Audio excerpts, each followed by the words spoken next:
right. I was up. I swear to God, I was up. Then And I then you was. lay back down. And I made a critical mistake and laid back down. Sorry we're late, folks.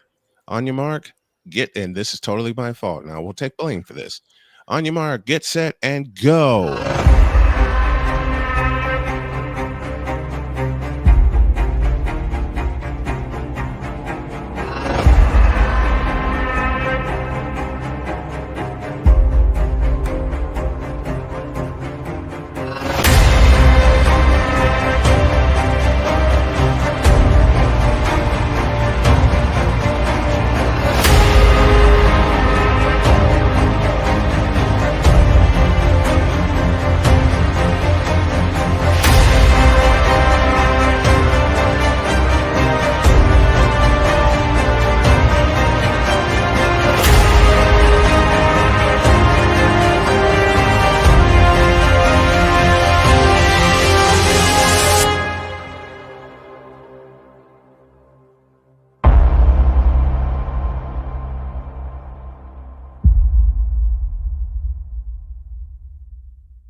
I can't do it. We'll do it live. Do it live!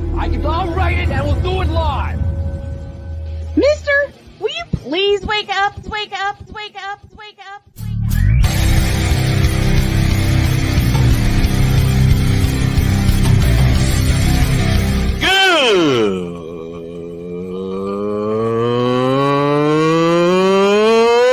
Good morning. Snowman here to all you Brock Purdy and San Francisco 49er haters. Shut up! I gotta thank you, Shane. I mean, whatever happened to the games where breaking 100 points was, I don't know, unusual?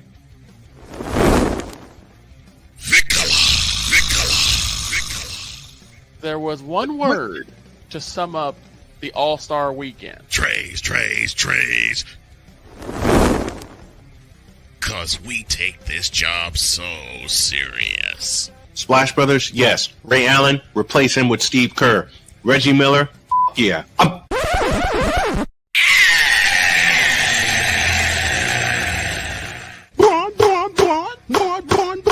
What in the all types of blue hell?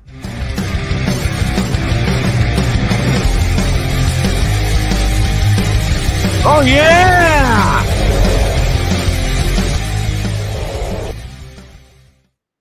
Let's get it. Let's the madness begin. Good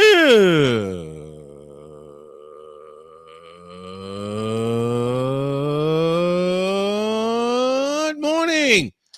Welcome to the Wacky Women's Wednesday edition of Snowman in the Morning. Glad to have y'all with us. Two very special guests today will come your way. Longtime PA announcer Gina Rogers will join me. Okay. She had the pleasure of announcing just a few Iowa games with, I don't know, some megastar named Caitlin Clark.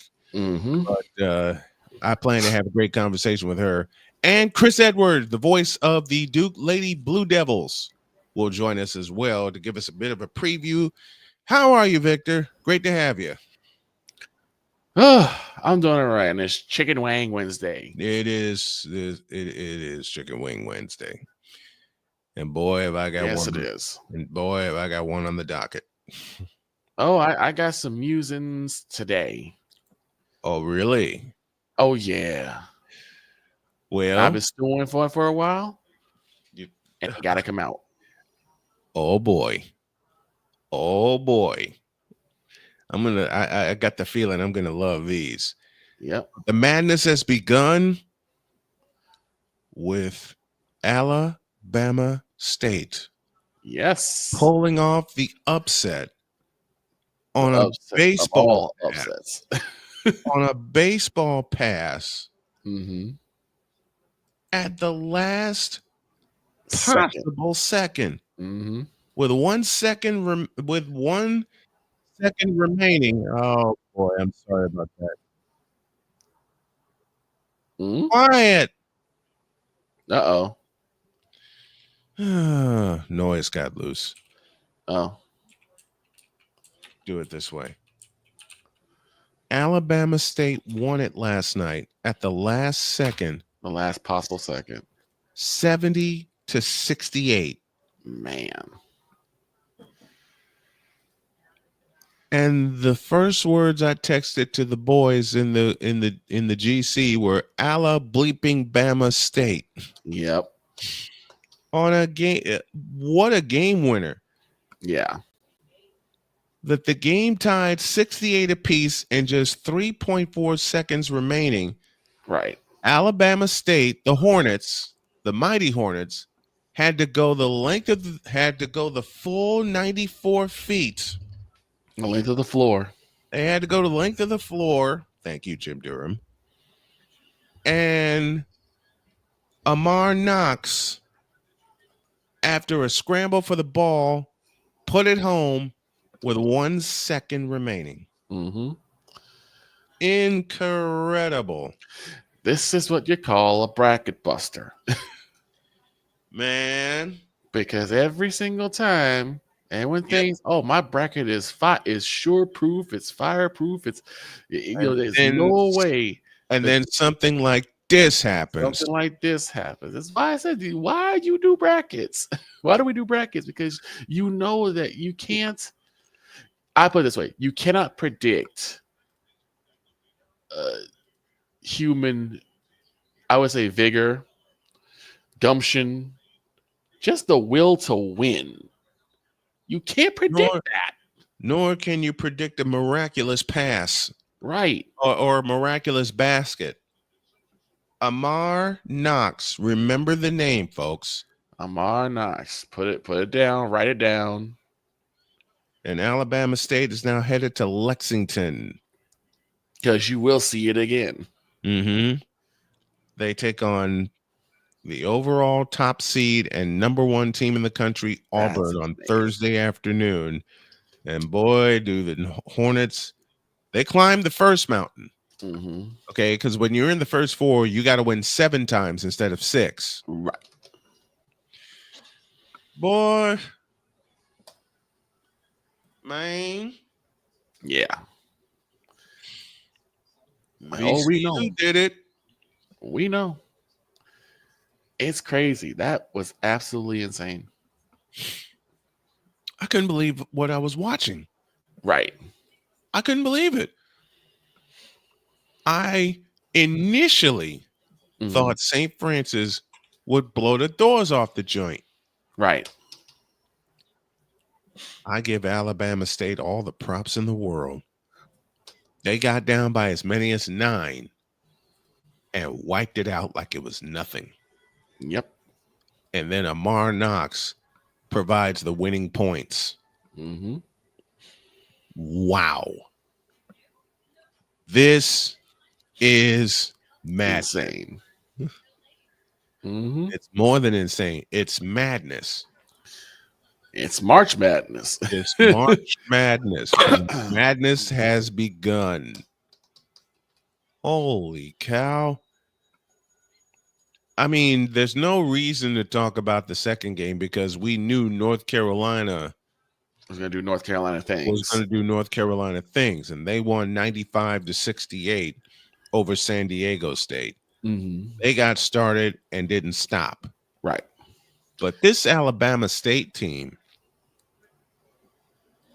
I know I'm going to reach too hard when I say I don't think they're done because they have to face the number 1 team in the country.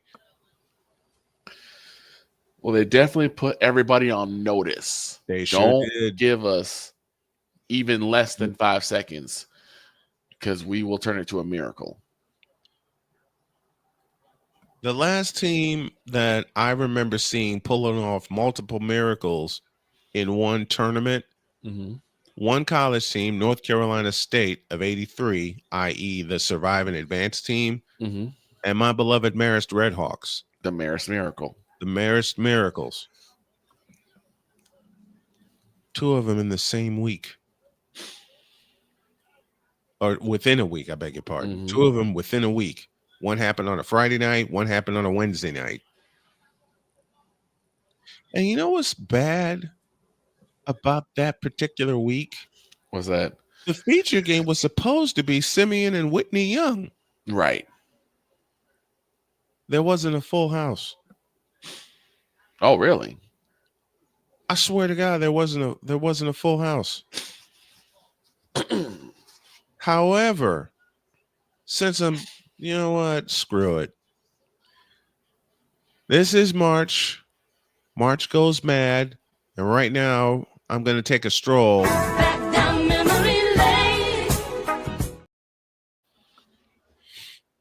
Beginning of March 2012, I took a mini vacation. Mm-hmm. You know, I was staying with my mom at the time. And have you ever been so stressed out? Now, I know I'm already bald, but I'm going to make the analogy anyway. Have you ever been so stressed out you were pulling your hair out by the Yep. roots? Numerous times. I said, screw this. I packed a bag and I went downtown. And I stayed at the Marriott downtown Chicago for a couple of nights. I said, I'm getting out of here. My mother's, where do you think you're going? I'm getting out of here. I'm getting out of here for a few nights. I can't be here. And she says, like, she uses one of my phrases, like meaning what? Like meaning I'm getting the hell out of here. And away I went. I stayed downtown. I was doing great until I realized I didn't have any bus fare to get to Marist. Mm-mm. And before I could blink, I filled up 2 swear jars. Well, I did my best waiting at the station. I was letting the guys know I'm going to try to get there. Y'all may need to get somebody else because I don't have any bus fare. I'm not ashamed to admit it. But then my own miracle happened. I just happened to have an extra card in my wallet that I didn't look at. Mm. And Jim said, if you get here, we'll get you home. And I raced down to the train and I texted Jim and I said, Jim, I'm on my way. And it had just enough, the card had just enough fare to get me to Marist. And then Lexus Hot Rod Williams happened that night. And Lexus Hot Rod Williams. Lexus Hot Rod Williams. They were playing Curie. And I couldn't believe what I was hearing. What I was seeing, rather. Right. They were playing Curie. They were the number 6 team, not just in Chicago, but in the state. Mm. All right. It was a 9-point Curie lead, and they were doing what I initially thought they would do, which is beat the hell out of Marist and move on to play Simeon. Boy, was I ever wrong. When Marist started making their comeback, I'm looking at this game going, oh boy, I got the feeling I'm going to need my voice tonight. Now, normally I can cruise through a game without using my full voice, but Marist decided to test me. Remember what your parents used to say? Don't test me. Oh, Lord. Yeah, Marist decided to test me. Wiped out a 9-point deficit 3 times. You heard me right. They wiped out a 9-point deficit 3 separate times. And then Lexus Hot Rod Williams happened, who hit a 25-footer just about as the clock went dead. Yikes. And I lost it. That's when I immediately became a Marist fan. The titles I lost. Oh, yeah. The mind I lost.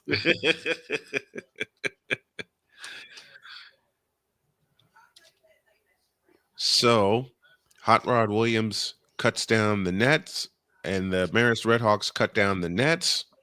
Mm-hmm. And the next thing I knew, the very next thing I knew, Mm-hmm. I get an email from one of the folks at High School Cube in Chicago. Right. Right. And the email says, "Congratulations, your clip is going to ESPN." Now I'm 3/4 of the way asleep. You're like, huh? When I woke up, when I woke up and I saw that email, I said, "Fine." I went back to sleep. Woke back up. What? Exactly. I sat straight up and read it again. And I'm thinking, What in the all types of blue hell what ESPN want with my clip? Oh boy, I got my answer. Mm-hmm. Because my phone and my email went non-stop with interview requests all over the place. And it started that Sunday night when the boys at Deadspin featured my call. Mm-hmm. And they were razzing on me. And at the time, I still was so stressed out. I'm thinking, okay, I'll get even with you. But then I thought about it. Brian, you were in your moment. It's publicity. Go with it. It's good publicity too. It's like Yep. even if they're asking, it's like, yo, this dude gave a performance of a lifetime and one of the most pivotal games. And you know, the guys at Deadspin, bless their hearts, reached out to me and they wanted to do an interview with me. I'm like, okay, let's see how far this goes. Then I get the email of emails. Your clip's headed to ESPN. Yeah, fine. I sit straight up in bed. What? And before I could blink, the phone was ringing.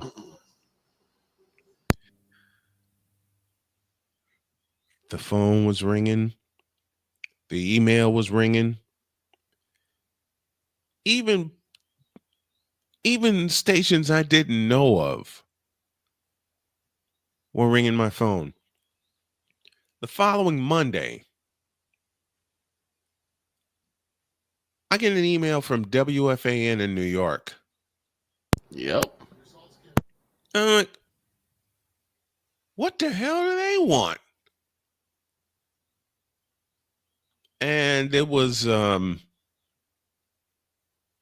Craig Carton, who has his own TV show now, wanted me on the air with him. I'm like, nah, this can't be. Yeah, it was. I was on Boomer and Carton for a good 12 minutes. Mm-hmm. And like, how do you keep your voice? I said, I don't know. I cannot tell you. Like, I have no idea. It just happened that way. I at the time it was my 16th year. And I said, there's no way this is happening right now. I was on Boomer and Carton. I was on The Score, 670 AM, and a few other stations. And then I get a bonus call from KIRO Radio in Seattle. Yep. Dory Munson taped the interview, and it aired that day. All of a sudden, I'm getting requests from the Pacific Northwest. I'm like, y'all need to quit. I just did a basketball game. Yeah. I'm thinking, okay, I'm going to get through the next week. Maris is probably going to get eliminated. Wrong again. Simeon and Whitney Young was a breeze. Bogan and Marist, however, wore my ass out. Wore out again.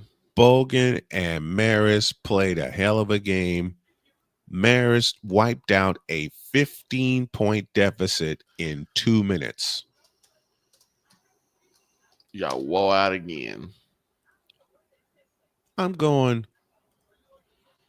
I need my soundboard. I need my soundboard bad. As I mentioned, Bogan wiped out Maris wiped. Bogan went up 15. Mm-hmm. There's 2.5 minutes left, and I'm thinking, okay, This is where the over. miracle train end. This is where the miracle ends. Incorrect. And they start chopping away at the lead. They And you're start like, chopping away at the lead. Minute and a half left. Still down 10. And I'm thinking, this is going to happen again. It's going to happen again.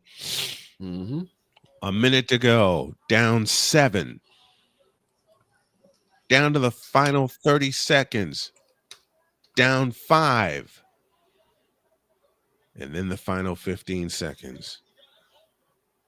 They hit a 3 and then come up with a steal and a layup with 1.4 left in regulation. And I lost it again.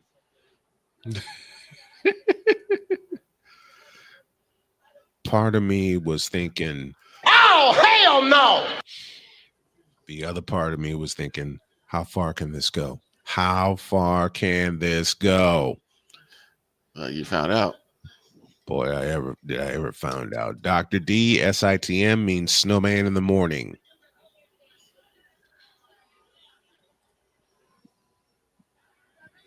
Overtime. At your old house. Mine. Argo. Oh, right. Argo. Yeah, you did tell me this. The At Argonauts. your old house. The Argo Dome. The Argo Dome. The Argonauts. The Argonauts. The Argonauts. Yes. Man. At Yeah, you did tell me old, that. At your old house. The Argo Dome. Yeah. The Argo Dome was crazy.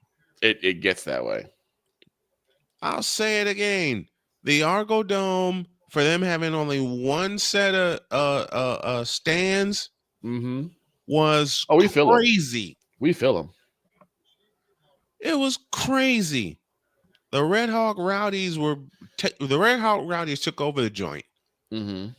And when Maris got the lead in overtime, my next two words in my head were game over.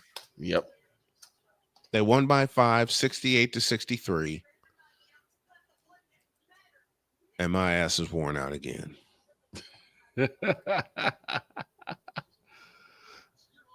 Whoa, ass out again. They wore my ass out again.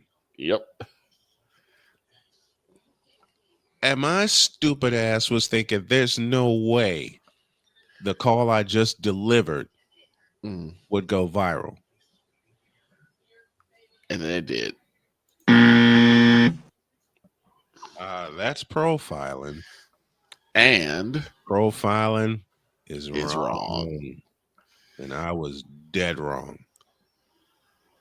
You know, all the calls I was getting after the first one? After the first Maris Miracle. Yep. Well, the second Maris Miracle happened, brought an interview with me and Dan Patrick. That's amazing. And I didn't get the request until that morning. His producer got a hold of me. I remember that. Were you telling me this? His producer got a hold of me and said, "You're coming on the Dan Patrick show. I will not take no for an answer. Please send me a bio and a headshot as fast as you can." Give me this button right here. I'm thinking, what the does Dan Patrick want with me? All right, I'll do as asked. And I did. They asked me to send him a bio, did that. Send him a headshot, did that.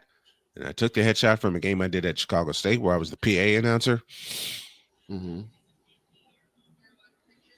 And I was at my mom's house. And I'm thinking, okay, please make this, Dan, I love you, but please make this shorter than 10 minutes. My mom is due home, and I don't want her to say anything to me. Right. 8.5 minutes later, interview done. I go get dressed and get the hell out of the house just in the nick of time. Right. I said, okay. As soon as I hang up the phone with Dan Patrick, I'm out of here. Because I know it's going to happen if my mom showed up while I was doing that interview. I made it. And the phone started ringing again. Yep. The phone started ringing again. And now I'm thinking, Oh, hell no! again. Friday comes. Again. Friday comes.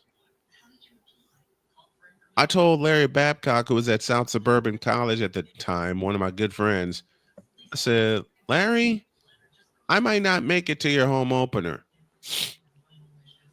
And he says, oh, you're going to make it to the home opener. If we got to push it back while you ride this wave out, we'll push it back.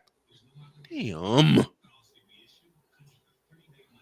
Jim called me from high school Cube and said, well, you got one more game to do. Because what if Maris pulls it off a third time? He gave me my theme for that Friday night. Well, they didn't have a miracle left in them. They lost by 21. And as I'm seeing the team shake hands and exchange hugs and everything, I finally relaxed. I called Larry Saturday morning. I said, Larry, give me an hour. I'll be there. Then it was business as usual everywhere else. But those 5 days wore me the out. Yep. They did. They wore me out.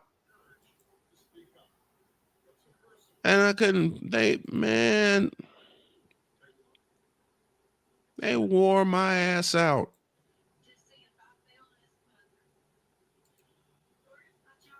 Oh, brother. And it's been crazy ever since then. It's been crazy ever since then. Here I am approaching my 30th year. 30. It doesn't feel like I've been at this 30 years. But come this September, I will celebrate my 30th anniversary. Yow. On that note, let's take a break.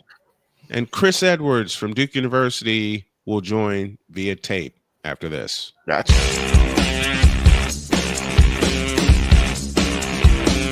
This is Snowman in the Morning.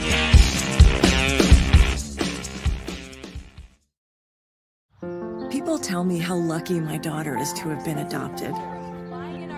But really, we're the lucky ones. Learn more at adoptuskids.org. This planet has been great to me. It's given me gifts that I can't even explain. It's given me adventures and memories I'll never forget. And Battleborn, I think, has given me the opportunity to go beyond and give something back. How can I be a better custodian to this planet and the place I live? That's where I am with Battleborn. Let's make the planet a better place. Whether it's news, the largest egg producer finds bird flu in chickens at a Texas plant, weather, devastating tornadoes rip through the heart of the United States, inspiration, a breast cancer survivor completed the journey of chemotherapy, and now begins a future one of matrimony or sports. Michael Jordan is shown on a photo with Diddy. LeBron James has a video extolling the virtues of a Diddy party. This has been yet another beating a dead horse presentation. We got you covered.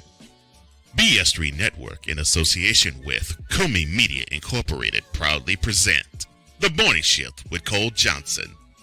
Live every weekday at 8 a.m. Eastern, 7 a.m. Central.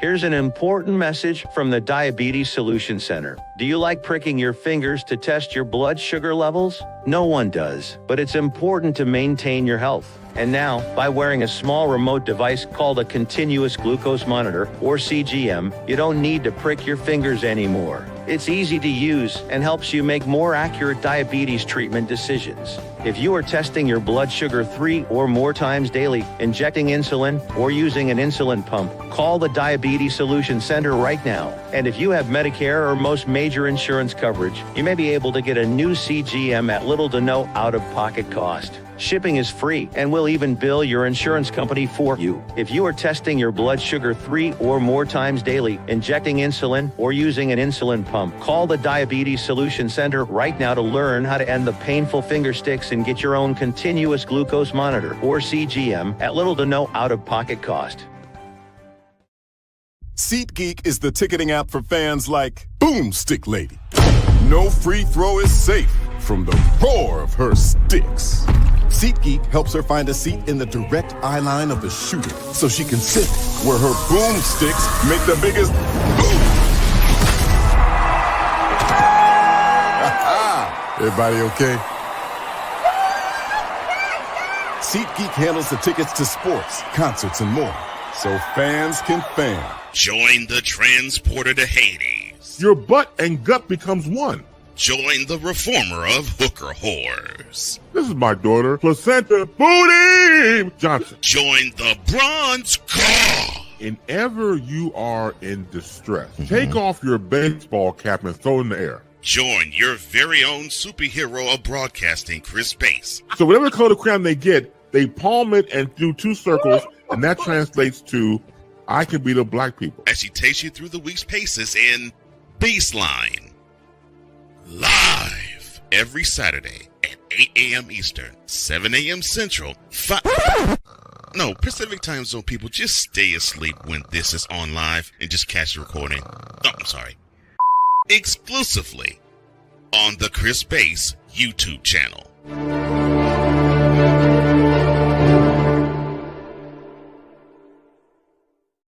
Mister, how do you operate this Twitter thing or this Instagram thing or whatever the heck? You're supposed to know all this stuff. Anyway, welcome back to the show.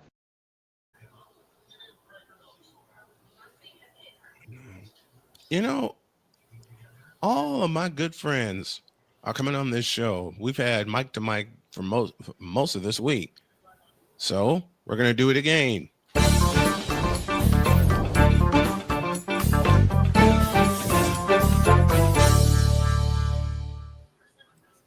Please help me welcome back to the show the voice of Duke women's basketball and my good brother, Chris Edwards. Chris, how are you, man? Great to see you, buddy. Appreciate you having me on today. I told you I'd bring you back. You did. It's been a couple years. Well, a year, I guess now. Yeah. It's been about a year. My health tried to mess up again, and I got tired of it. Good. I got tired of it. My wife got tired of it, and she said, "If you're ready to really, really fix it, I'll help you fix it." And I said, "Baby, I'm yours." Yeah. help me. You know get it what? right. We all need somebody like that in our corner. You know what I mean? Yep, absolutely. With a moment, Jody told me to chase my dream. I said, "You're not going anywhere." And here we are, 7 years later. I love it. Listen, I told my wife, I said, "You got to do a better job embracing your mistakes." So she gave me a hug.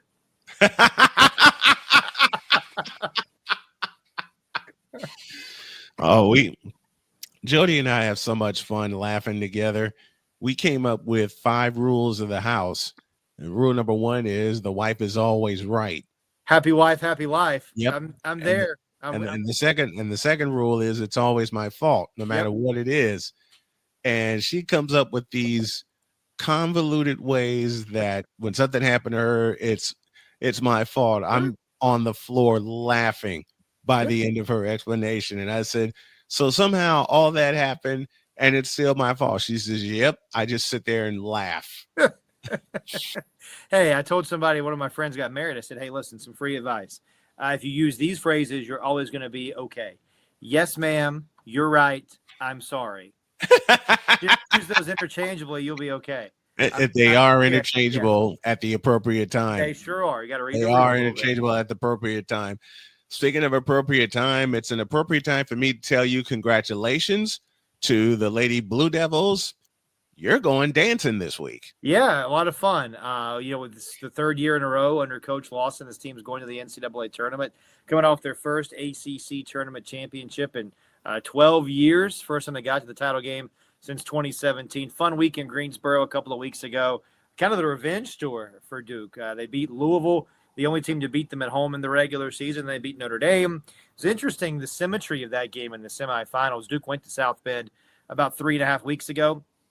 It was a 2-point game at halftime. Duke was down 2 points at halftime. Came out, Notre Dame did in the third quarter, and just fired on all cylinders. Outscored Duke like 18-1 to start the third quarter. Well, in the game in Greensboro, 2-point game at the half, Notre Dame up by 2. Blue Devils came out, kind of counterpunched a little bit, pulled away late to win it over the Fighting Irish, and then beat a really good NC State team. Had to come from 14 down in the first half, down 7 points at the break. Found a way in the third quarter and fourth quarter to beat NC State for their first tournament championship, and now a number 2 seed and a chance to host in Cameron this coming weekend. I've been in the cathedral called Cameron Indoor Stadium, and I can say very honestly and very lovingly, it's a nut house. Well, yeah, but it's our nut house, right? It's so great. much fun. At the game I went to in 1995, Duke, North Carolina, the 2 overtime classic, I remember coming out of there. The Capel shot. Yeah, Capel shot. The Capel half-court shot. I remember coming out of there, and my friend saw me, and he said, "Can you even talk?" Nope. It's funny, I think depending on which side of the rivalry you're on with that game, you think of that game as either the Capel shot or wasn't it like the Vince Carter dunk or is the dunk, right? It was the baseline, or was it Rashid? It was somebody it was a baseline dunk. So no matter which side of the rivalry you're on, you got a perspective on that game. It's the beauty of basketball in this area, right? It's Tobacco Road. It's the same for the women. I mean, man, you look at the league this year, holy smokes, 8 teams overall from the ACC. You could make a case for 9 or 10 teams, I think. And you got Duke as a 2. You got North Carolina as a 4. NC State's a 2. Notre Dame's a 3. I mean, the list goes on and on. So, Cameron's great. Good to have another weekend there, but we got to take care of business and hopefully get on to Birmingham next weekend. How big is it to see this team win the ACC tournament for the first time in a while? Yeah, I think it's big. I think it's the next step, right? I mean, I've made this analogy for a lot of our sports, particularly the baseball program that I do some work with. Like, baseball hadn't been to a regional in 50-something years. Now, obviously, it's hard to win the ACC in the regular season, the tournament, whatever.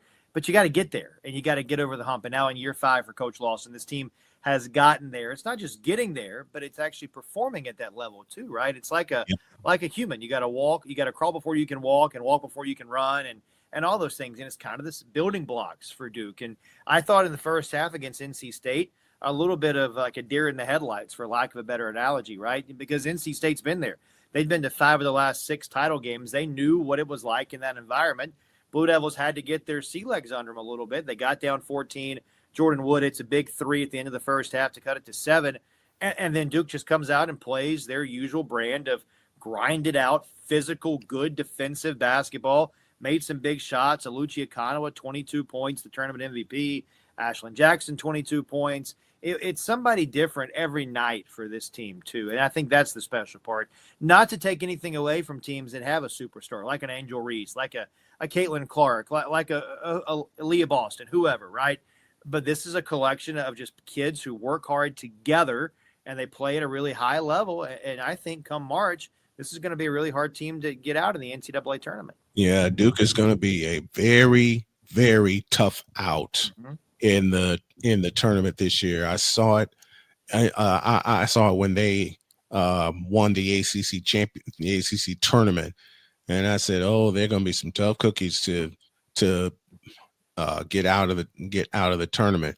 One of the players that I have my eye on is a freshman by the name of Toby Fournier. Yeah, ACC Freshman of the Year, first team All ACC All Freshman team. Everybody knows, I think, Toby now by her ability to dunk, all the highlight reel dunks. Haven't seen that yet this year. I mean, it's coming, right, at some point.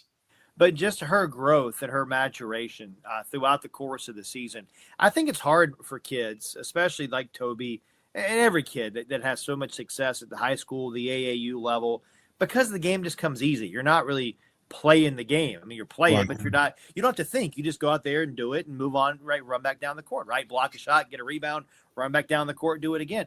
You've got to really learn the ins and outs. And I think you saw Toby this year get some of those really physical, talented post players in the ACC. Olivia Cochran at Louisville, Maddie Westbell, Leah Tu King at Notre Dame. I mean, I'm going to forget a lot, but just those really older post players, Toby had to learn how to play against those players. And you saw her get better as the year went along.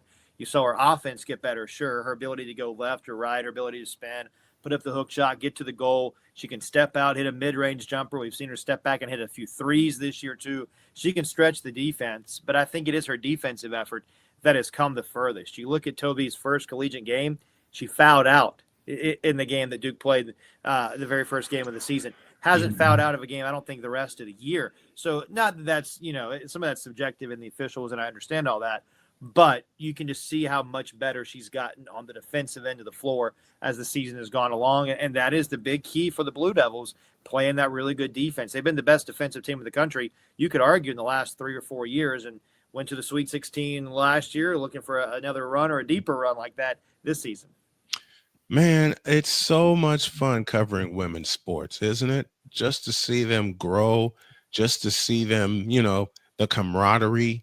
I've covered women's sports now for the bulk of 25 years.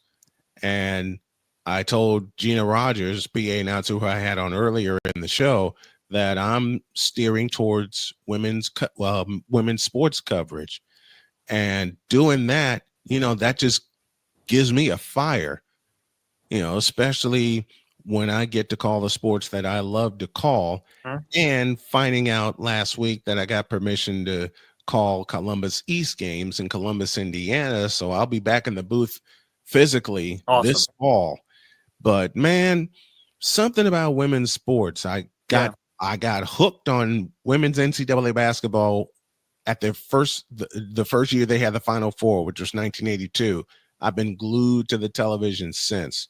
Talk about how big it is to see women's sports continue to grow. Yeah, it's huge, right? I mean, everyone's got those T-shirts. Everyone watches women's sports, right? Because it's true. Everyone does watch women's sports. I mean, the growth of the game, and we've talked about this a lot this year on our broadcast. Like, you had the Caitlin Clarks and the Angel Reeses last year, but it's now the next wave, right? It's maybe not the super. You don't have a Caitlin Clark or an Angel or whatever, but you've got a collection of players. I mean, you can look at Notre Dame, and you can look at, Hannah Hidalgo. You can look at Sonia Citron, Olivia Miles, Juju Watkins at USC. I mean, Paige Beckers at UConn. The list goes on, and Haley Van Lith at TCU. Like everywhere you go, there's a superstar player, right? And it's going to be the same for decades to come, right? Because people are finally investing in women's sports. It took a long time, but listen, look at the progress we've made even this year, Brian. Like up until this tournament, the one that's going to start this week, there were no units for women's basketball. Now, what does that mean? That's a very in the weeds conversation. It's all about conferences, right? And in the men's tournament, let's say you've got 6 teams from the ACC that make the tournament, and they all advance to the second round. Well, that win is worth a amount of money for the conference. And the more they move on, the more money it is for these conferences and these schools that gets dispersed out, right? Finally, in the women, we're going to get that. We're going to see people investing more in women's sports. The NCAA has invested more. The TV partners, the TV contract. Could the TV contract be more? Absolutely. Could we do more to invest in women's sports? Yes. But you're seeing games now on ABC. You're seeing games on NBC, streaming on Peacock, ESPN, these primetime windows. I mean, how many big Monday games have you seen this year where it's women's basketball? And it's these marquee matchups. It's South Carolina, UConn. It's Tennessee, UConn. It's Duke, Notre Dame, Duke, NC State. It's all of these programs that have been traditionally really good and are powerhouses again, right? But you've also got these up-and-coming programs. TCU's a 2 or 3 seed? I mean, TCU last year almost had to fold the season because they had so many injuries. And now they're a 2 seed, right? Now, some of that's the portal and some of that's NIL, and all of that is a good thing. But look at the quality of the product. And the game has never been better. On the court, off the court, the strength of the game has never been better. And it's not just college basketball. Look at the ratings for the WNBA. Look at all the collective bargaining stuff going on in the W. There are so many things about this sport. And look, we could talk about softball and how much softball has grown and the TV numbers for volleyball. It's not just women's basketball. Now, we're talking women's basketball today, but it's across the board the way people have invested in women's sports. And if you're going to get on the train, now's a great time to hop on because we're moving fast and you got to hop on and join us. I'm joining it and I love it. I've been on the train for a while, over 20 years. Yeah. I've been on the train a while. Some people have watched my virtual coverage when I did the national championship last year with South Carolina and Iowa. I did the game and I put it away, but then I get an alert seeing how many people watched my broadcast. And when I saw that number say 3,100, I went, Yeah. what? I went, wait, what? And my wife said, see, you can get numbers like that, just dedicate to women's sports and just go with it, be it in person or virtual. Cause I'm doing the women's first four tomorrow and Thursday, then concentrating on the women's tournament all the way through. Yeah. And really good games, really good matchups too. Oh yeah. Look, get deeper in the tournament, the matchups get better. Sure. Yeah. The matchups get better the deeper you go in the tournament. I can't wait, and I can't wait to hear your call when you get Duke. You'll be at home in Cameron Indoor Stadium. We will, yeah. I can't wait to hear your call for the NCAA tournament, my man. This is my brother Chris Edwards, the voice of Duke women's basketball and Duke baseball. You can check him out on the Blue Devils Sports Network. A pleasure, my friend. Always good to be with you. Appreciate you having me always. We'll do it again soon.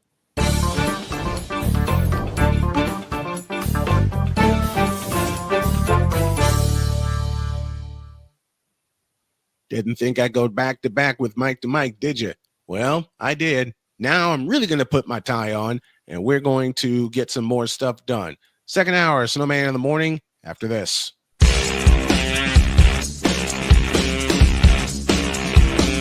This is Snowman in the Morning.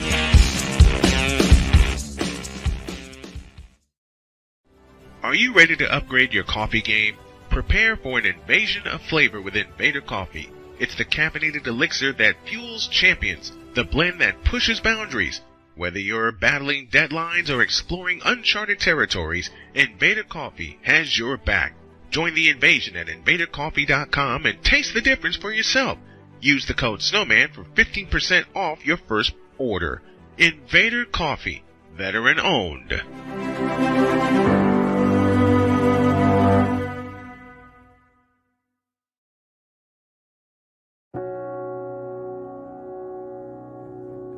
Do you remember our first group photo? This is it. Smiles all around, even though we were all nervous. Who could have imagined that our first weekend together would soon turn into a lifetime of memories? You're an amazing young man. Your brothers and sisters really look up to you. They're a big brother. It's so cool to watch the adult that you've become, and you really have done as much for us as you think we've done for you. You know, it took 20 years, and I got my third child, who was 17 at the time.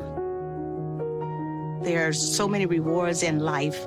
You coming into our home was one of the greatest rewards we could have ever had. I ain't never felt so much love before in my life.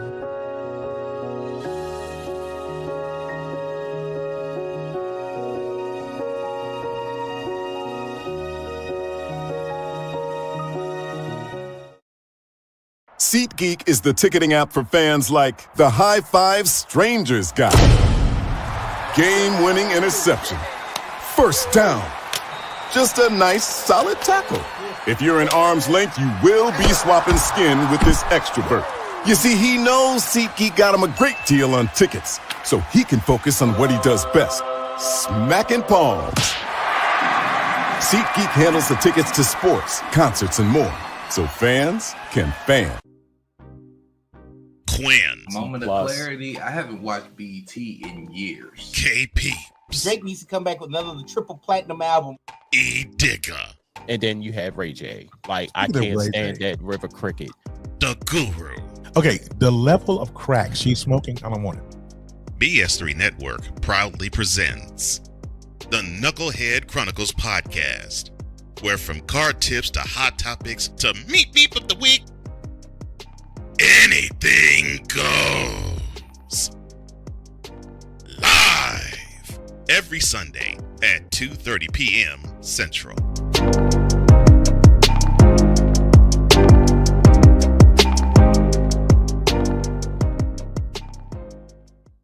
Sports bettors, listen up. Your favorite sportsbook, BetUS.com, is back and in our 30th year of action. With live in-game betting, incredible odds with daily odds boosters, props and parlays, fast payouts, and exceptional one-to-one customer service, we got it all. And when you sign up today and use the code SNOWMAN, you will get a 125% deposit match on your deposit. Log on to BETUS.com or call 800-792-3887. That's 800-79-BET-US. BetUS.com, where the game begins.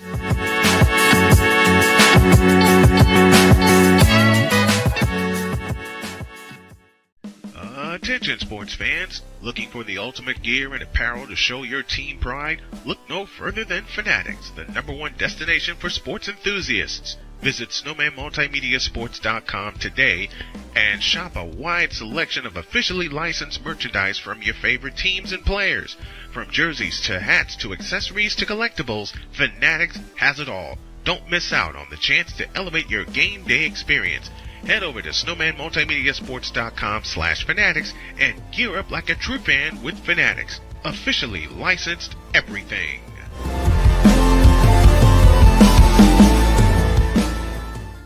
It's no secret. Today's consumer wants convenience and likes things on the go. They want to be listened to and receive instant solutions to their queries.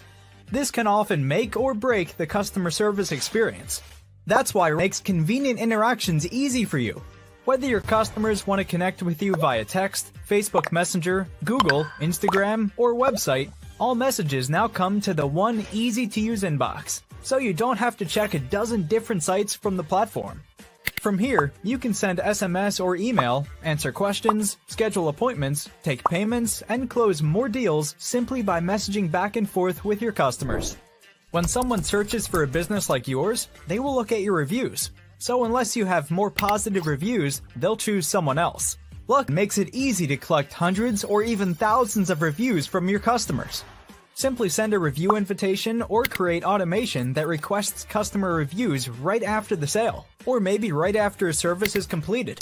It will take them 30 seconds or less to leave the review. Now those reviews will show up on the search result and increase your ranking that matters most. Plus, our advanced reporting will show you exactly where your leads are coming from and if your website or ads are doing their job. So why are you waiting? Put your business way in front of your competitors, get more leads, convert more of those leads to paying customers by getting started with today. Mister? How do you operate this Twitter thing or this Instagram thing or whatever the heck? You're supposed to know all this stuff. Anyway, welcome back to the show.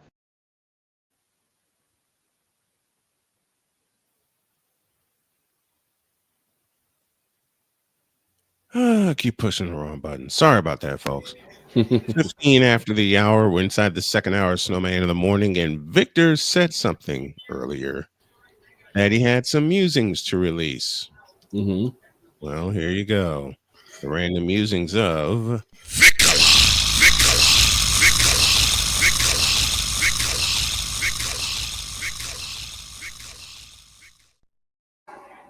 It's all yours. Go for it. Since we know what today is, you may have to press another button for me. Oh, yeah. Go ahead and hit it. Now I know this is going to be good. In a world where partial greatness is celebrated and total greatness is shunned, there stands to be a figure on the lips of those who love him and those who hate him. The inane comparisons to Michael Jordan and Kobe Bryant continue and has existed since 2003. There is no end in sight, for the battle between those who unconditionally love and unconditionally hate him wages on. These are their stories. Welcome to the Bronzexual Confessions. All right. So, I'd like to begin with the following statement and just a little bit of addendum. You know how we all say that LeBron James, you a bitch. No. I retract that. Oh, no. LeBron James, you a punk ass bitch. Oh, no. So if everyone who has not been under a rock has probably heard about the dressing down between LeBron James and one Stephen A. Smith. Now, I don't have a lot of love for Stephen A. Smith. Everyone knows that. Okay? Being a Cowboy fan, I can't stand Stephen A. Smith. Right. Mainly because of his hatred for the Cowboy Nation. Understandable, but we'll move on. Right. He was confronted and basically dressed down by LeBron James for his information on Bronny James and his thoughts on it. Oh, boy. Now, I got a chance to watch said segment that Stephen A. did about Bronny. You know what I didn't find? A lie. A lie. At no point did Stephen A. Smith say anything that was false or inaccurate. And it was all about basketball. He didn't call me anything out of his name. No. He didn't say anything about his manhood or anything like that. It was just strictly about his game, which has sucked. And we've all said this. Okay? Yep. And he placed the blame correctly at the feet of LeBron James because it was LeBron James that had this compulsive need to have him and Bronny play on the same team at the same time. We didn't see Michael Jordan try this. No. So why in the world is LeBron trying it? Oh, because he needs to get the adulation. Well, LeBron, this is your fault. This is your mess. Everyone, especially people that are on this show, have told you Bronny James just simply was not ready. I never said he sucked. I said he was not ready. He needed at least 2 more years. That's what I said. No, you needed him to come out now so that he could play alongside you and you guys could play together for the first time, I guess, in history. To get another accolade on your belt. That meant nothing. That meant not a damn thing. Bronny looked weak, looked inept at times, and was relegated down to G League, where he is starting to show signs of improvement. So for you to go after your main defender, which has been Stephen A. Smith, who has defended you almost to a nauseating level, and this is what you do? Like I said, if Stephen A. called him anything but a child of God, then I understand. Yes. Because even Stephen A. tried to skirt this, try to sweep under the rug saying he came to me as a father. No, he didn't. Because here's the thing. I don't know a father who would be so sensitive in trying to shelter their son from anything that is strictly professional criticism.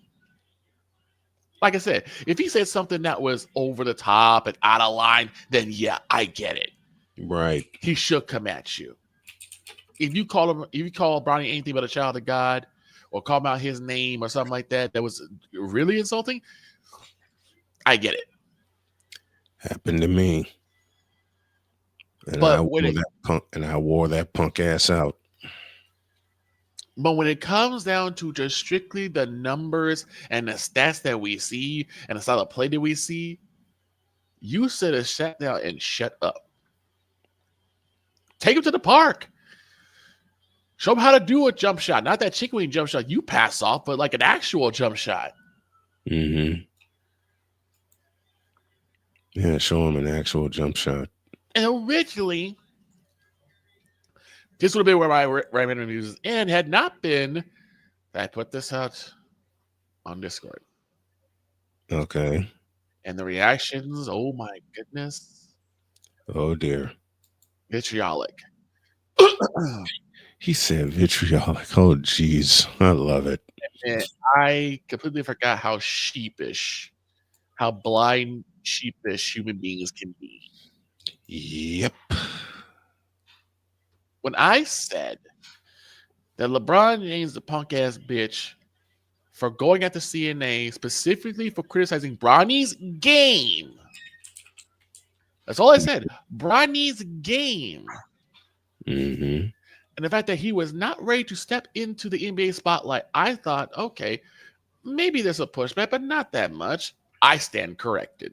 Oh no. I had got everything from, I hate to see how your kids would be if you're not going to defend them on that, or how is it not normal for a man to protect his son? I'm like, protect his son. That's enabling his son. Yeah, it sure is.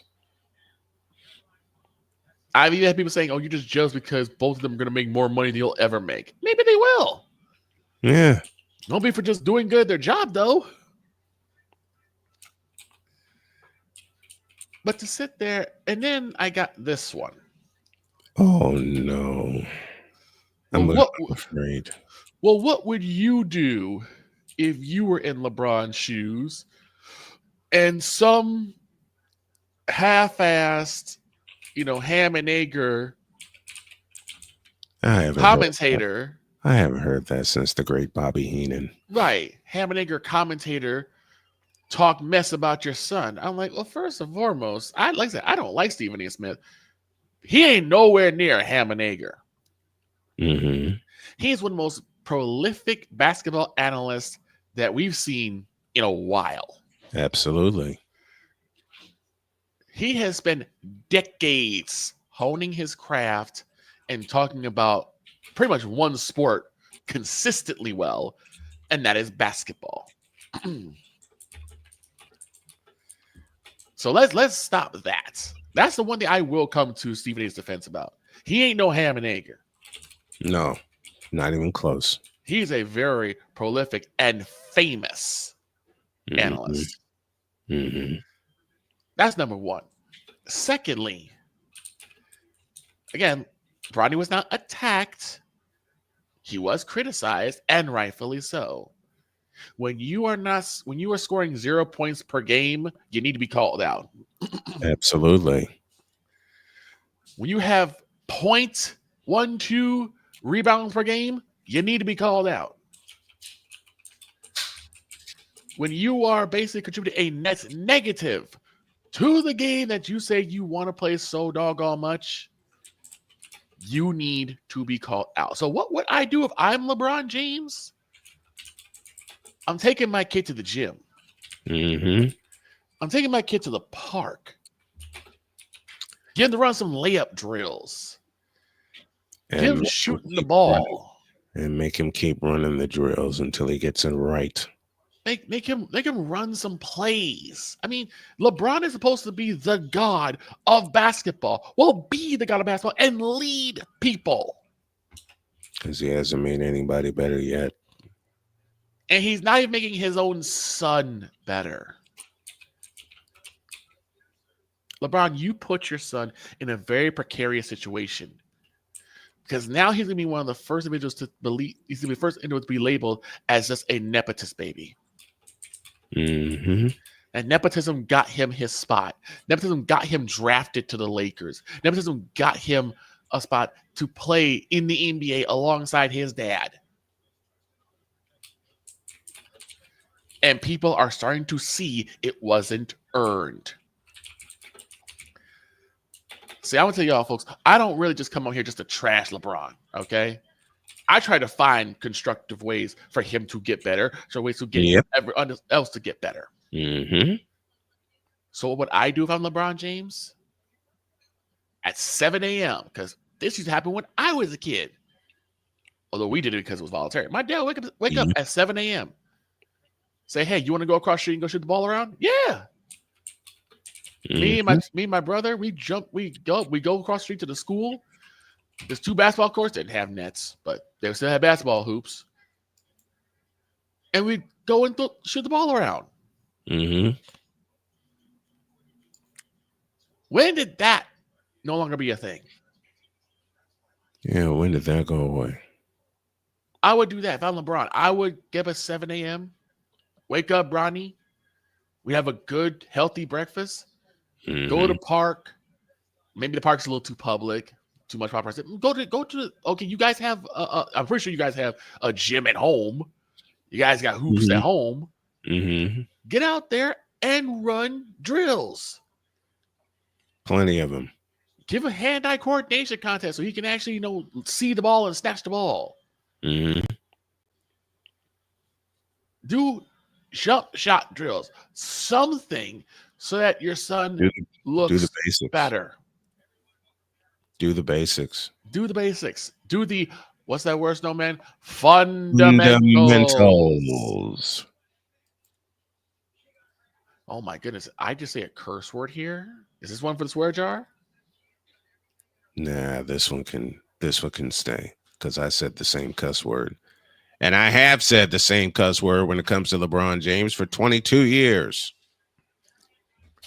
Because to add to what Victor is saying, in a simple sentence, he hasn't got any. I'm not saying Bronny's a scrub. Right. What I am saying is he's showing scrub-like tendencies. They can be fixed. Because the last thing you need is Bronny James to look like the NBA's version of Caleb Williams or Justin Fields or even Dak Prescott. Oh, dear. Oh, dear. And if you don't fix it now, Bron, instead of getting in Stephen A's face and say, don't talk about my son, not only are you going to hurt his image, your image is going to you're going to look like the NBA version of Will Smith at the Oscars. Yipe. And all y'all bronze sexuals who run to his defense, you look even worse than that.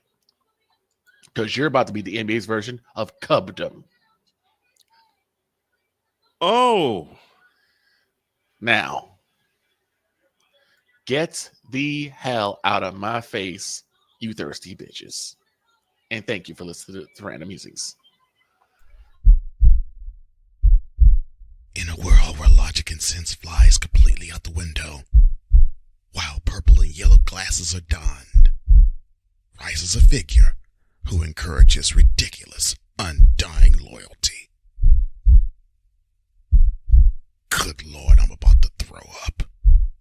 This has been yet another installment of The Bronsexual Confessions. Damn. That's what happens when I'm in office for a week. Yeah. I can tell you've been holding that one. You even worked Cubdom into the conversation. It's just, but no lies detected. No, it's again, I'm not trying to denigrate him. I'm not trying to denigrate Bronny. I think Bronny does have a promising future if he fixes it now. Mm-hmm. What you don't want is to do what his dad did, which basically was go through the first 7 years of his career playing average to mediocre basketball and everyone thinking he's the best thing ever, only when he gets his teeth kicked in the playoffs. I want him to get this stuff fixed now so that when he does get back into the main NBA roster and he does get back on the Lakers, he is now a positive influence and a positive addition to the team. Unfortunately, I don't think that's going to happen and I don't think what I'm going to say is going to happen because he should have stayed his ass at USC. He should have, but again, we're talking about it with hindsight. We know he should have stayed. Mm-hmm. We know for a fact he should have stayed, but now he's here. So the question is, what do you do now that he's here? All you can do is put him in the G League and hope for the best. But I'm not going to sit there and whine and complain and yell and scream at commentators? Really? That's when you're letting it get to you. Yes.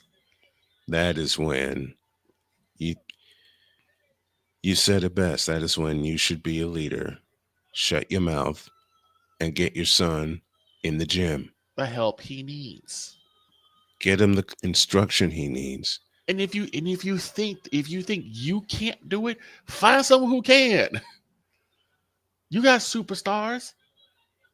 I'm pretty sure if you talk to D Wade or Bosch or I'm not gonna use Harden. You talk to anybody. I mean, I'm pretty sure even Steph would say, "Yeah, come around, shoot the ball with me." Mm-hmm. Get his 3-point percentage up. He'd do it in a heartbeat. But this incessant hand-holding, this incessant coddling is doing him no favors. None whatsoever. And you going against, again, it would be one thing if he went against Skip Bayless. I'm like, okay, that was bound to happen. Right. One thing he went against someone like, say, Will Kane. That's bound to happen. That's bound to happen. Mm-hmm. But you go against your biggest supporter?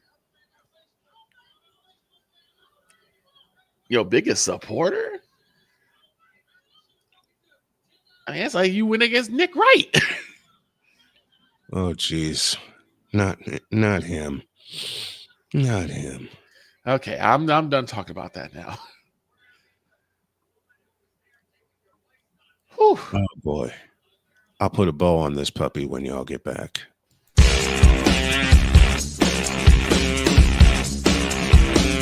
This is Snowman in the Morning.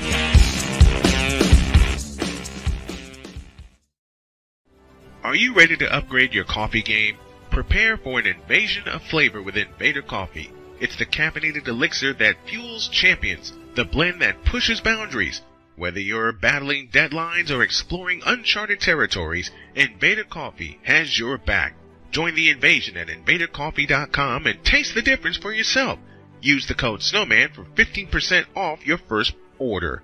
Invader Coffee, veteran owned.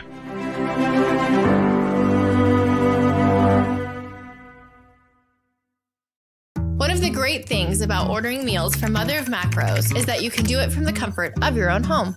Click the national or local delivery link to access the menu, and we'll ship the meals right to your door. We understand you won't always have time to plan, shop, prepare, and cook to provide healthy nutrition for your family, so the process is simple and saves you hours. We know you're busy, so our meals are professionally prepared and packaged. You only need to heat them up and enjoy. We provide macro-balanced, delicious meals chock full of fresh, local ingredients with none of the stuff you don't want to eat. Plus, our menu changes every week, keeping your taste buds wanting more.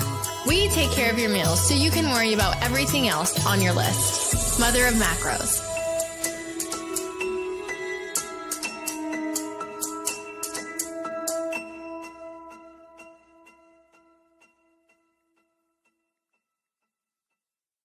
SeatGeek is the ticketing app for fans like the High Five Strangers guy. Game-winning interception. First down. Just a nice, solid tackle. If you're in arm's length, you will be swapping skin with this extrovert.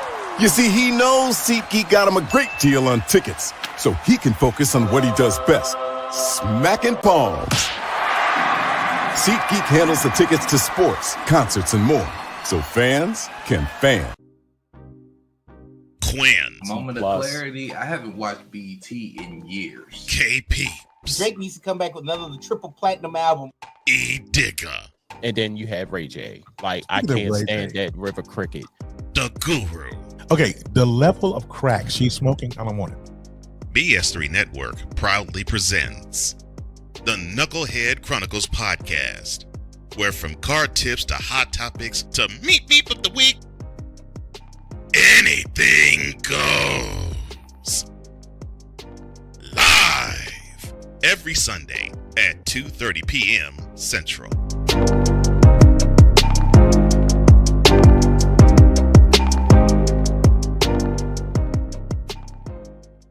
During bad weather, driving can become downright dangerous. What's your emergency, please? Trust Battle Vision Storm, the revolutionary glare reduction glasses that turn your sight bright during bad weather at night or during the day. Watch your ordinary vision become extraordinary. Battle Vision Storm uses light-optimizing lenses that block blue rays, so you see clearly in heavy rain at night or blinding snow during the day. Heavy rain, snow, sleet, or fog can make it impossible to drive. Not with Battle Vision Storm. Get your Battle Vision Storm for only $19.99. But wait, due to rising costs and supply chain shortages, this may be your last chance to get your very own at this low price. There is a strict limit of 4 Battle Vision Storm per order while supplies last. Don't wait, order now. Call 1-800-483-6319 or visit battlevisionstorm.com. So call 1-800-483-6319 now. Mister, how do you operate this Twitter thing or this Instagram thing or whatever the heck? You're supposed to know all this stuff. Anyway, welcome back to the show. Before we go on, 4 years ago today, I lost a very good friend. Name is Dom Errico, voice of Pittsburgh. Oh, wow. Yeah. He did, I think, one of his best achievements, besides his family. He had a chance to be the PA for the first round of the NCAA tournament when they played Pittsburgh. Dom, we miss you. Miss you. We love you. And all we do from now on, we do in honor of you and the others we lost.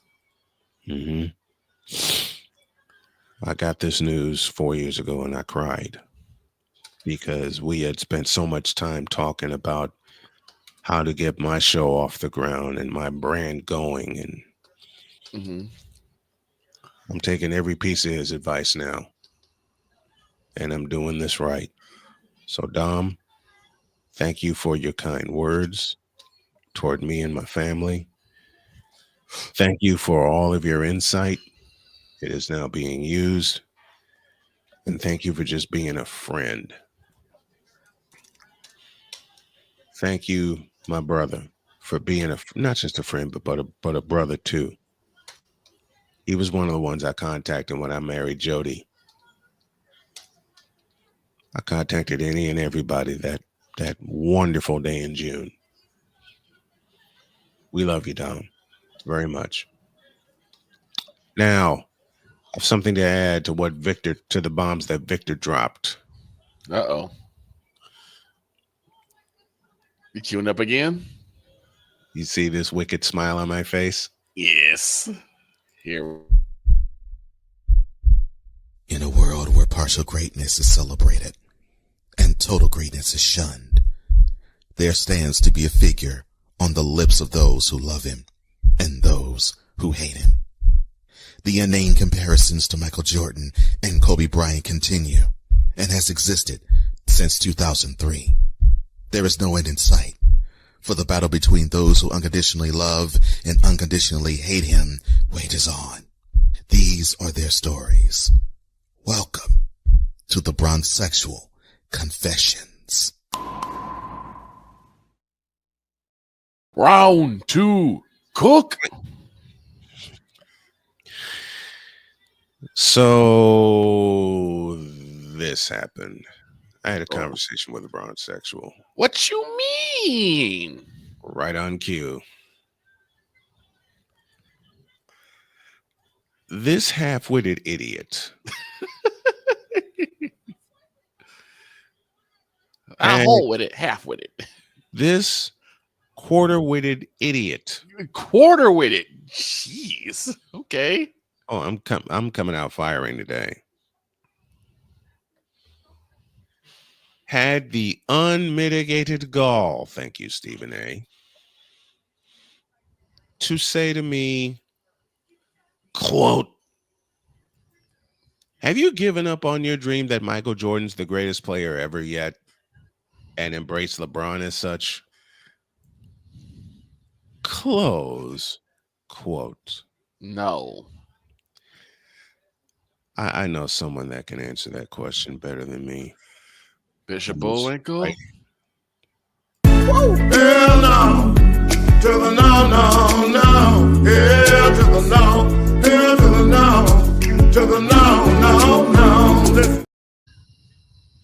Michael Jordan said himself in an interview with John Thompson that he doesn't want to be called the greatest of all time because it's disrespectful of those that preceded him. I intend to agree, but I'm also a Michael Jordan fan. Yeah. But for this quarter-witted, fish-eyed fool of an idiot to say to me to give this up and worship LeBron, do me a favor, will you, you idiot? Stop the cap. What have I been saying for a while now? This is the only group of fans, the only fan base that has this need to denigrate the prior individuals, the prior generations, to prop up LeBron. Yeah, and I'm getting quite sick of it. I am very sick of it.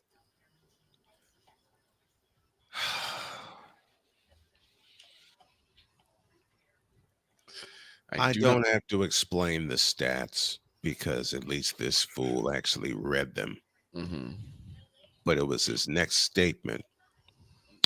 No, let me quote the late, great George Carlin. Uh-oh. The next sentence I heard was full of things that pissed me off. I'll add something to that.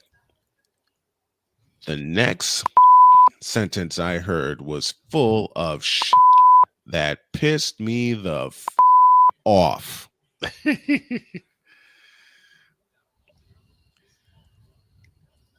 His next sentence said, quote, "It doesn't matter who you think is the greatest. LeBron has beaten them all." He hasn't played any of them. Close quote. Let me play that again for those of us in the cheap seats at old Chicago Stadium. And y'all know how I feel about Chicago Stadium. This idiot said, quote, "It doesn't matter. LeBron has beaten them all." Close quote. Now, before I deliver my retort, first this. This moment of bronze sexual stupidity is brought to you by Hooked on Bronix. When you start talking like an idiotic bronze sexual, Hooked on Bronix can set you right. Call 1-800-YOKAY. Real LJPM, now approve all this. To quote one Triple H, liar, liar. That's a lie.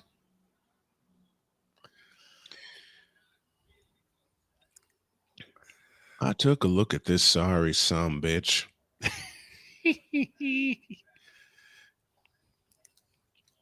And thank God I didn't follow my first thought, which was to ask him to repeat what he said. I didn't want to hear it again. I said, LeBron has beaten them all, huh? He says, yes, and you can't prove otherwise. Oh, no. Oh, no. Like, oh, no. Oh, no. And he says, yeah, LeBron's won all the awards. Wrong answer. I can tell you one award in particular that he will never win. That's the other thing is, even if he did, what does that even mean? When it's time to show up, he shrinks.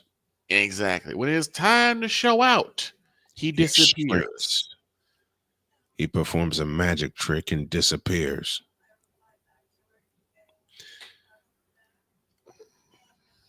And then this clown, this quarter-witted, fish-eyed fool of an idiot said to me, LeBron has won all the regular season awards. I said, no, he hasn't. There's one he hasn't. You can't prove. Yes, he says, you can't prove that. Oh, no. I can tell you one award that LeBron will never win that Michael Jordan has. He says, what? Bring it on. Bring it on. He's egging me. Oh, no. He's egging me on, folks.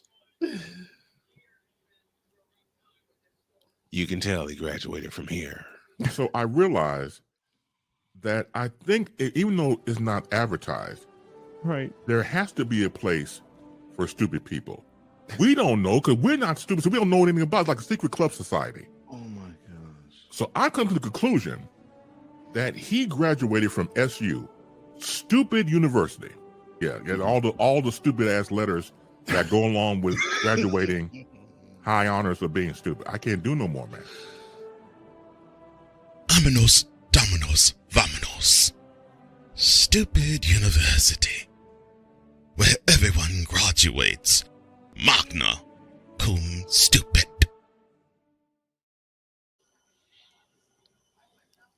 All I did was just smile at him. Oh, boy. And for the next 7 minutes, I listened to his psychobabble about how LeBron has surpassed everybody as the greatest of all time. Oh, boy. I didn't move. I wanted to say something, but I waited for him to finish his diatribe. Mm-hmm. And I'm glad I did that. And as soon as he said, there, you can't tell me he didn't win all the awards. Oh, yes, I can. And he searched my face and saw the big smile on it. And he says, I will bet you $100 that you can't tell me an award that anybody else has won and LeBron hasn't. Mm-hmm. I said, have you got $100? Oh, boy. He pulled out his wallet and counted out $100. I said, you know what? Double it.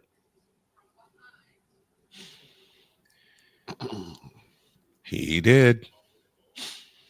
He doubled it. Uh-oh. And I said, your ass is mine. And so is that money. Because I'll say 4 letters that you probably don't know the meaning behind, but it'll prove my argument. Mm-hmm. All right, what? DPOY.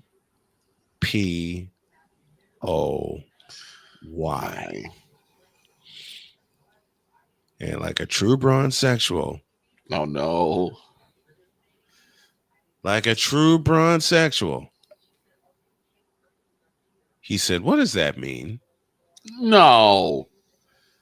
Come on. He did. I said, you're a basketball savant, supposedly, right? He says, yes. You watch basketball a lot, correct? Yes. Wrong. Exactly. You are pure D wrong. He says, what do you mean wrong? Because you don't know what those 4 letters mean. DPOY. Now, there's $400 sitting in front of us. And with each 100 that I pick up, I'll explain what that award means and why LeBron has never won it. And on top of that, prove my point that Michael Jordan is better. Mm-hmm.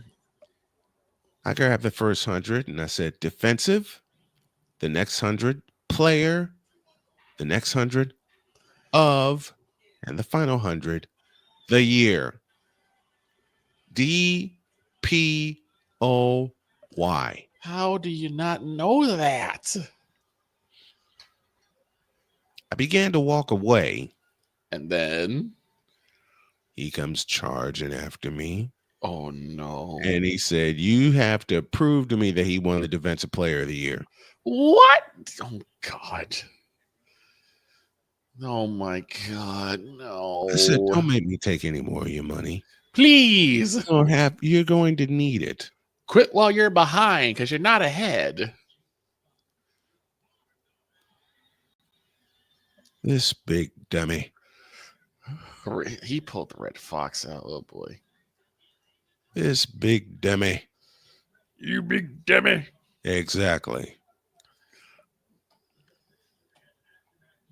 He says, I'm willing to put up more. No. And you can't prove anything. No. Where is it? No.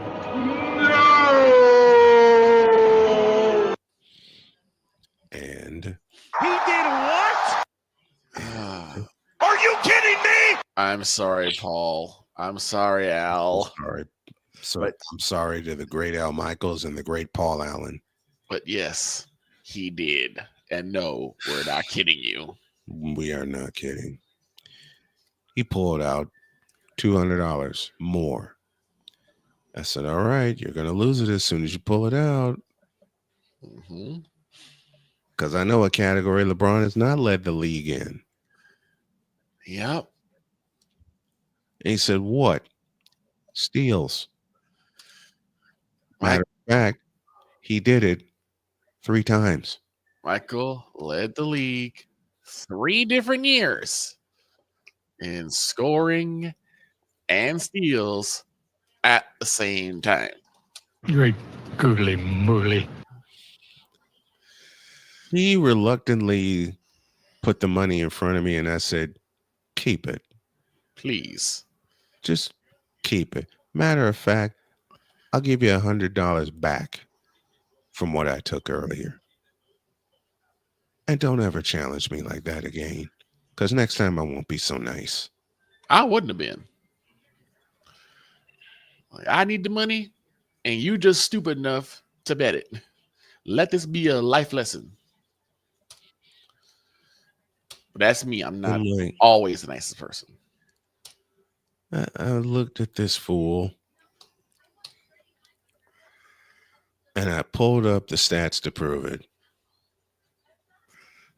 And I looked at him and I said, Michael Jordan became the first player to lead the league in scoring and steals. The year was 1988. I got in my car and drove away.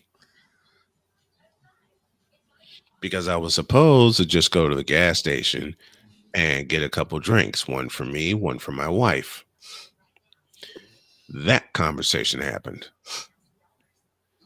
You had and the tank, got drinks, and walked away with a couple $100. Yep. Later that week, this happened again. Did Jody figure this out? No. What you did?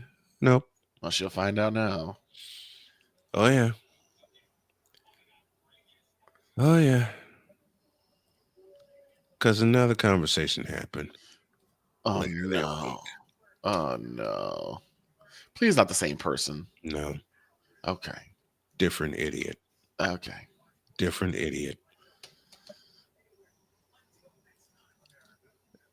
I heard him and his boys talking about basketball. Oh boy. I walked by and one of them said, LeBron's the greatest player of all time and can't no one tell me different.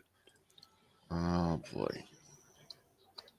I froze.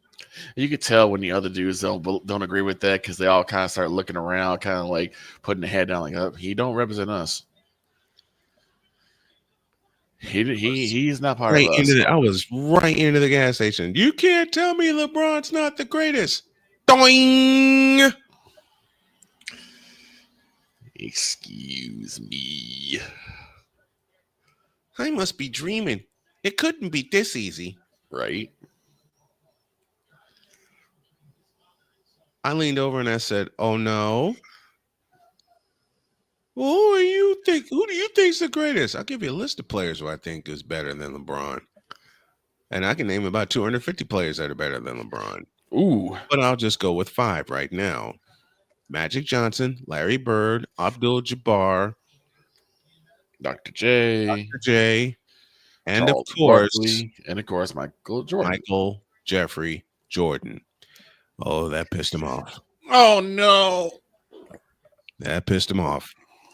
Now, you can't say Michael's better than LeBron. I just did.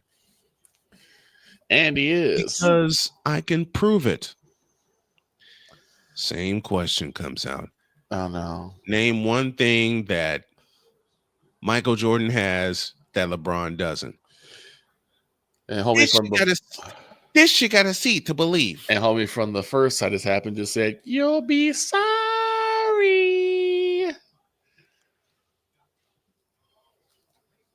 Al. He did what? Yes, he did. I said, are you really going to make it this easy? You really going to make it this easy from a person who has watched basketball for over 40 years? He said, not even you can tell me one award. Defensive Player of the Year. The year was 1988. Look it up. And I walked away.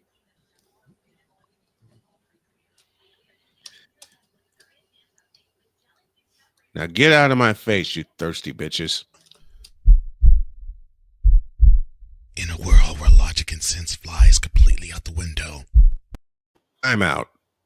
Uh-oh. A timeout's been called. The first timeout. 2 remaining. Dear broadsexuals, you. Dear social media for putting Braun on, you. And finally. And dear all the networks that have shoved Braun down our face and up our asses for the past 20 years. 22 years now. You, and a whole lot of you. Now get out of my face, you thirsty bitches. In a world where logic and sense flies completely out the window, while purple and yellow glasses are donned, rises a figure who encourages ridiculous, undying loyalty. Good Lord, I'm about to throw up. This has been yet another installment of The Bronzexual Confessions. Take that. First 4 for the women is tonight. Yours truly will have the call beginning at 7 p.m. Eastern. We'll be up at 6:30 with the pregame show. And the Warriors won again.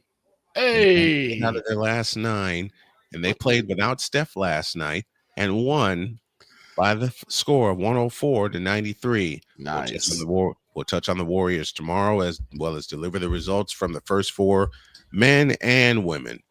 Until then, folks, have a great day. God bless. Remember, one more piece of house cleaning. The entire interview with Gina Rogers will be on the YouTube page, as well as the entirety of the interview I had with Chris Edwards. Have a great day. God bless. And remember to make your next move your best move. And always remember, if your dreams don't scare you, then they are just simply not big enough. Dream big, do bigger, and have the nerve to go after them. So long, everybody.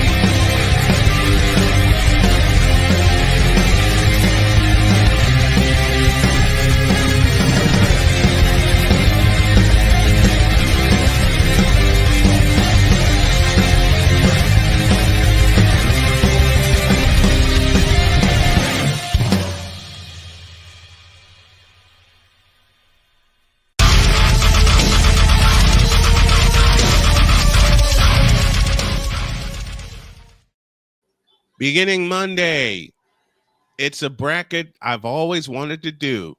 A bracket of the greatest play-by-play announcers. And you guys are going to vote on it. See you tomorrow.